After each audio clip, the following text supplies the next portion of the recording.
का भइल? चंचला मौसी माई के खूब डटली, बहुत उल्टा पुल्टा बोलत रही। कब? का कहली हा? कहत रही ई घर में सबे लोग माई के महारानी की तरह माथा पर बैठा के रखले बाड़न। चंचला मौसी ही खाली अकेले नौकरानी नहीं की, माई भी तो हई। माई के बहुत दुख भइल, हम उनका चुप रहे खातिर कहली तो वो हमके भी डांट दिली। तोहर माई ऐसे में कहवा है? माई के बहुत दुख भइल ह, अकेले बैठ के रोवत रही, फिर रसोई घर में जाके रसोई के काम करे लगली। ओ तब तो फिर ठीक है। डॉक्टर बाबू बोले रहन कि तोहर माई के अकेले ना छोड़े के चाहिए, हर केहू से मिलत जुलत रही, तरह तरह के व्यवहार से गुजरी, तबे तो तोहर माई जल्दी से ठीक हो जाई। चंचला दीदी तो गलत ना कहली। बाबू साहेब और भौजी चाहे कितना भी अपनापन दिखावे, हम लोग तो ये घर के नौकर ही है ना, ये तो बदल ना सकेला। नसीब में जे रही वो तो होई ही।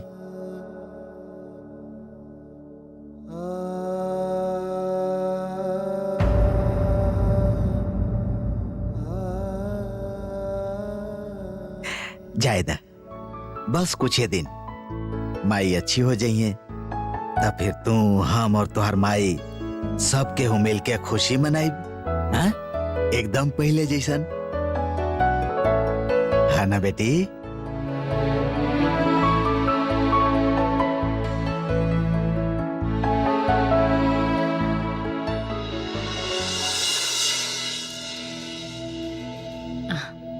जाने ली, कल रात के हम बहुत बढ़िया सपना देख ली। हम देख ली कि बड़का भैया ये कंपनी के सब कुछ, ये कंपनी के पूरा मालिकाना हक आपके नाम पर कर देले पड़त। आप ये कंपनी के मालिक बन गए है और सबके माथा पर बैठ के डंडा घुमा रहा है। अब तो चुप रहबू, सवेरे से बेवकूफन जैसे बात करत हो, फालतू के बात। तो हर बात में कोनो दम नहीं के, समझ लू? बकवास करत रह लो, ऊपर से हॉल में इतना जोर जोर से बोलत हो, आसपास के सुन लेलस तो फिर का हुई जाने लू? अच्छा बात कहा बता सकेली? सवेरे सवेरे भड़क आए रहलाई? आपके हो का गइल हो? आपके प्रॉब्लम कहा? आपके बार बार समझोले रही ना, खुला आँख से इतना बड़ा सपना मत देखी। तब तो आप हमारी बात ना मान ली। बड़का भैया पर इतना विश्वास ना करेलन। बड़का भैया कभी हो 1 महीना खातिर कंपनी की जिम्मेदारी आपके ना सौंपी है। बेकार में रात रात भर जाग के मेहनत करत है, अच्छा ना लगेला। हम जानत रहे कि कुछ भी अच्छा ना होके वाला हो। तब तो बड़का बड़का बात करते रहे कि ना ना बड़का भैया जिम्मेदारी ना भी दे तो का भइल, बड़का भैया से हम जिम्मेदारी ले ही ले। और भी काका कहत रही, अरे हाँ बड़का भैया के खुश करके पड़ी। अब गुस्सा काहे करत है? अरे वो बड़का भैया एरे आरल पड़न।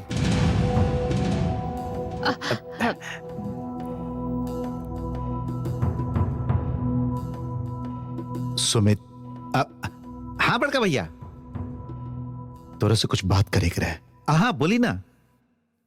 हम कहत रहे कि तू ये बात तो सुन ले होकबा कि एगो कंपनी के संगे हमारे कोलैबोरेशन के बात चल रहा, जेकरा चलते शायद हमके यूके जाए के पड़े, वो 1 महीना खातिर।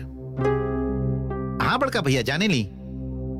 तो हम कहत रहे कि ये जे 1 महीना हम बाहर रहब तो केहू ना केहू के कंपनी की जिम्मेदारी सौंपे के ही पड़ी। मतलब कि जब हम कंपनी के बाहर रहब तो कंपनी के देखभाल करी, और तू तो हमार भाई बड़ा, तो हम सोचत रहे कि ये जिम्मेदारी यदि तू लेला तो हम निश्चिंत हो जाएं। ये आप का कह रहे हैं बड़का भैया? हाँ हम इतना बड़ा एगो कंपनी की जिम्मेदारी हम का अकेले संभाल पाई? हमरा से ही ना हो पाई बड़का भैया।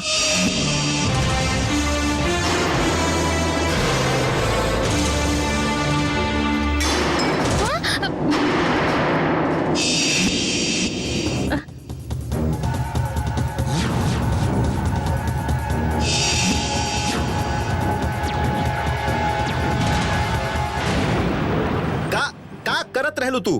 हाँ, तोहार काम पर तनिको पे ध्यान नहीं के। हाँ, धप से एकरा हाथ से गिरा देलू, तोड़ देलू नहीं एकरा। कहवा ध्यान रहला तोहार? का कर रही बड़का भैया खुद आपके कंपनी की जिम्मेदारी दे रहल बड़न और आप ना कह देली। का कर रहे आप? हमके तो कुछ नहीं समझ। अरे का बेकार में सफाई दे रहलू? केहू को बुलाओ ना, केहू के पैर में घुस जाता परेशानी हो जाए ना। कहा भेल इतना हल्ला गुला का है?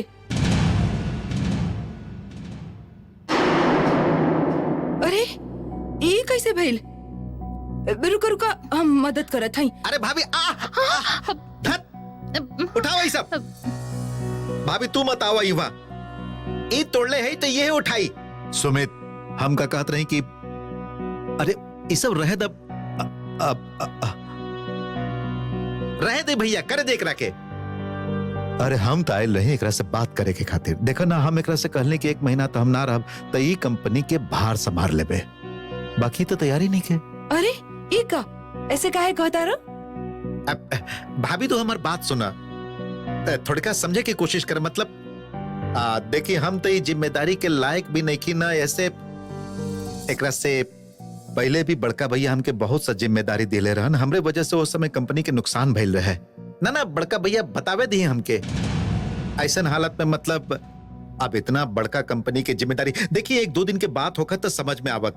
भाभी है ना, 1 महीना का मामला, इतना दिन तक हमके तो लगा था कि बड़का भैया के कोनो सीनियर एम्प्लॉय जेकरा पर उनकर भरोसा होके। अब हाँ ना भाभी, कोनो जिम्मेदार आदमी के देवे के चाहिए ना ये सब।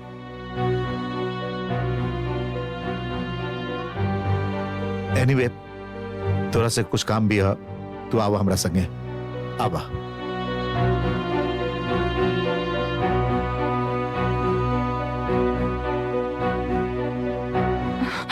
सुनीता, रहे दो, तो ये टुकड़ा उठावे की जरूरत नहीं के, हम चंचला के भेजत नहीं। रुक जा चंचला, चंचला।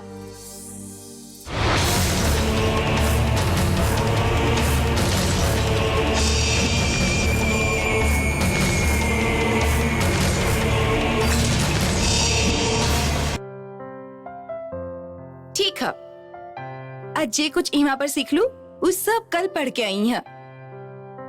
कल हम लोग एक एक पार्ट की नया नया ढंग से एक्टिंग करब। ओके? ठीक है? ओके मैम। जा सभी क्लास में जा, अगला क्लास में। चलो। हल्ला गुल्ला ना, संभल के जाइए, संभल के। जाने ली मैम, अब से अन्नपूर्णा हमारा असली बहन की तरह ही है। अच्छा, हाँ, अब से हम लोग एक ही कमरा में एक ही बिछाना पर सुतब। हम लोग कल भी सुतल रही, मम्मी हम दोनों के सुते दिले रही। अन्नपूर्णा मम्मी के माई और पापा के पापा के। बहुत मजा आई। Very good. अन्नपूर्णा,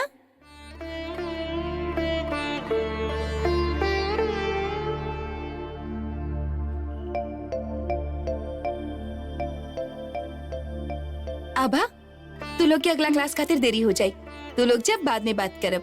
ओके? ओके। चलो अन्नपूर्णा, हम क्लास में जाते हैं, फिर से टिफिन टाइम में मिलब। ओके? ओके। टाटा मैम। टाटा।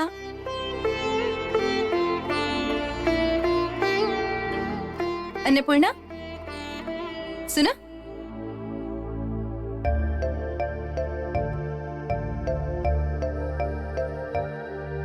का भेल अन्नपूर्णा, तू इतना उदास काहे लग रहा हो?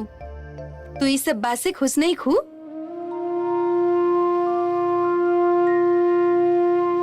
माई सब कुछ भुला गई है।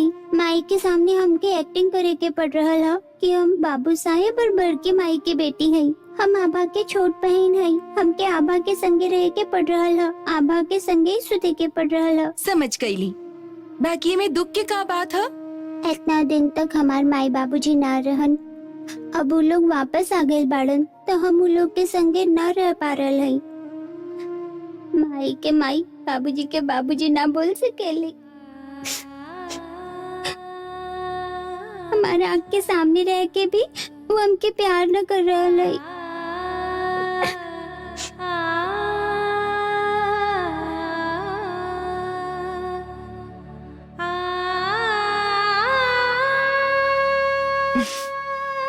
अन्नपूर्णा, तू तो बहादुर लड़की हो। सुना, बहादुर लड़की कबो ए तरह रोवेली ना। हमेशा एगो बात याद रखी है, हम लोग की जिंदगी भी एगो स्कूल के परीक्षा की तरह होखेला।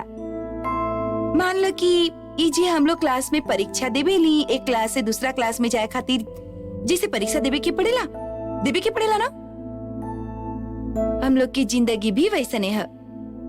हर एक पल में अलग अलग तरह की परीक्षा देवे के पड़ेला। एक क्लास से दूसरे क्लास में जाए के खातिर जैसे परीक्षा देवे के पड़ेला, ओकरा पास कैला के बाद ही हम लोग अगला क्लास में जा सकेली।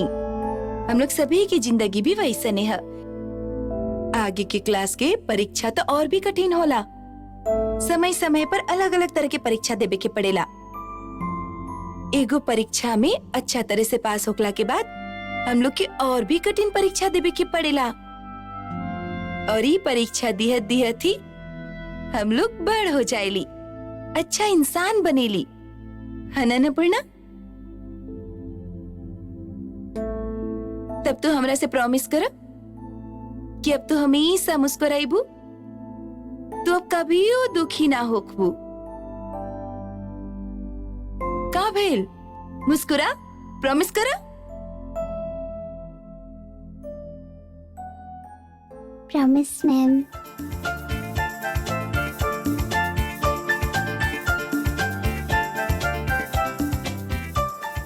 अच्छा तरह से झाड़ो, साफ होके के चाहिए। ई घर में जे साफ सुथरा काम न करेला ओकरा के भगा दिहल जाला, ई समझ ली है? समझ लू? साफ करके पोछा ताकि शीशा जैसन चकमक चमके। का भइल जे कह रहल है समझ में ना आ रहल हो? हाँ? तोड़ देलू ना? थोड़ी का सा शांति से बैठे देबू।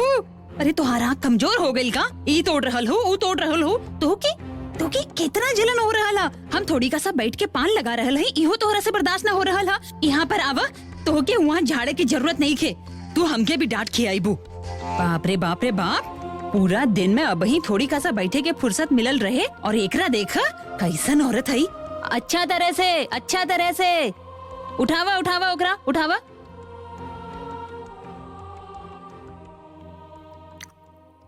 और सुनो, साँझ के ना हमके एगो कड़क चाय पियई है, माथा दुखा रहल है हमार।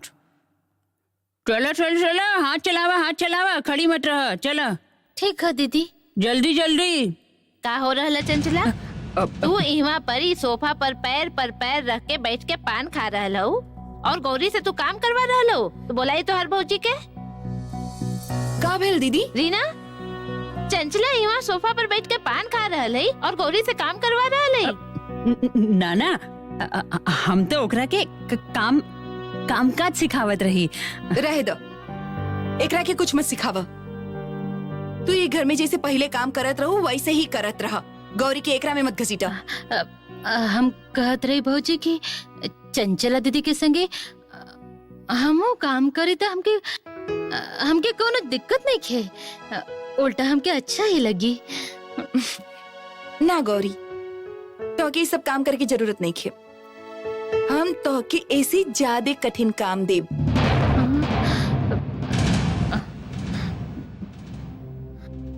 का काम है भौजी, बताई ना, हम करब, जरूर करब। बाकी रीना, वो डॉक्टर साहब जे कहले बड़न ई करी, एकरा करे के ही पड़ी। ई काम ई घर के सबसे कठिन काम है।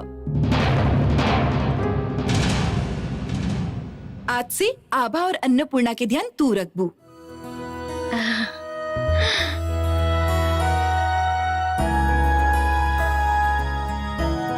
उ दोनों के तैयार कईल, उ दोनों के खाना खियावल, उ दोनों के कमरा साफ कईल, उ दोनों के सुतावल, ये सब जिम्मेदारी आज से हम तोहके सौंपत हई। का कर पाइबू ना? हाँ, जरूर कर पाए। दूसर काम करे की जरूरत नहीं खे।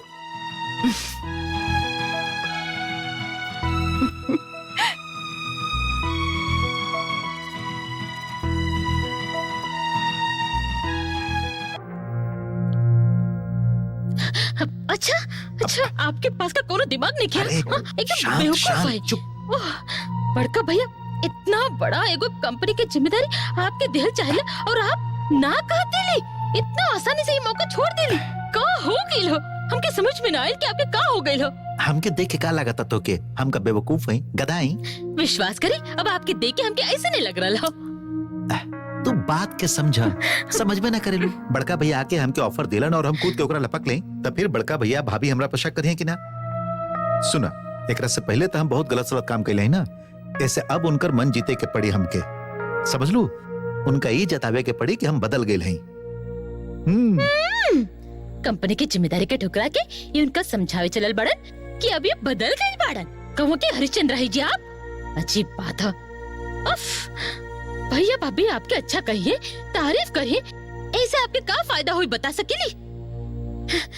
कितना आसानी से आप बड़का भैया के सीधे सीधे कह देली कि बड़का भैया ये काम हमके मत सौंपी। कौन सीनियर अच्छा आदमी के आप कंपनी की जिम्मेदारी सौंपी। हम तो सुन के चौंक गईली। अरे बाबा, इतना दिन से तो बड़का भैया आपके माथा के ऊपर बैठल रहन, आप उनका अंडर में काम करत रही और आप क्या दूसरा आपके माथा के ऊपर बॉस बन के बैठी और आप एम्प्लॉय बनकर उनके अंडर में काम करब। आपके लाज न लगी? अजीब दिमाग का। सुना, हम जे कुछ भी कहले हैं ओकरा कहल जाला प्लानिंग। ई तोहार मोटा दिमाग में ना खुशी।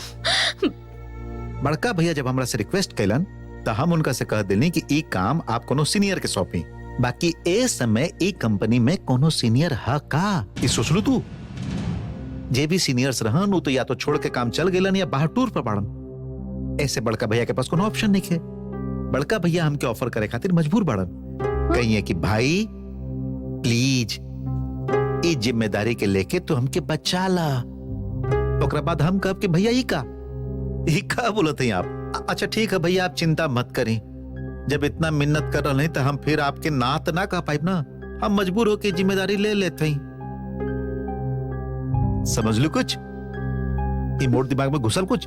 थोड़ी का सा सब्र करा, थोड़ी का सा। हमरा से अब सब्र नहीं किया हो, जे मर्जी करे से करी। बाकी एगो बात याद रखब कि हमार किस्मत हमेशा से ही फूटल हो।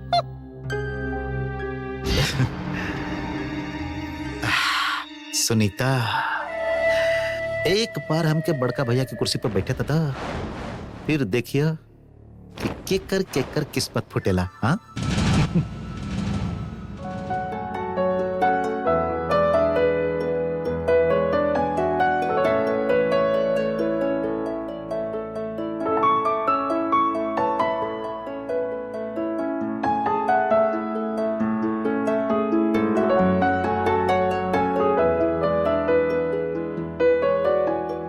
गौरी,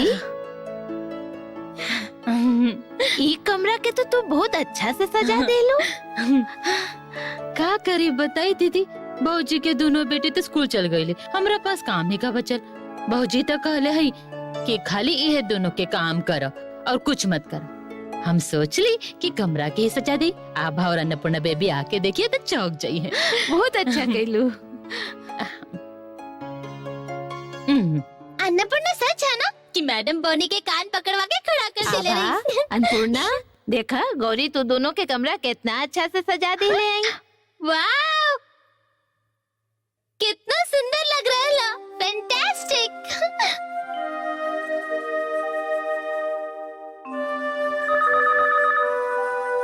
हम देखा थे, फोन रिसीव करत थे।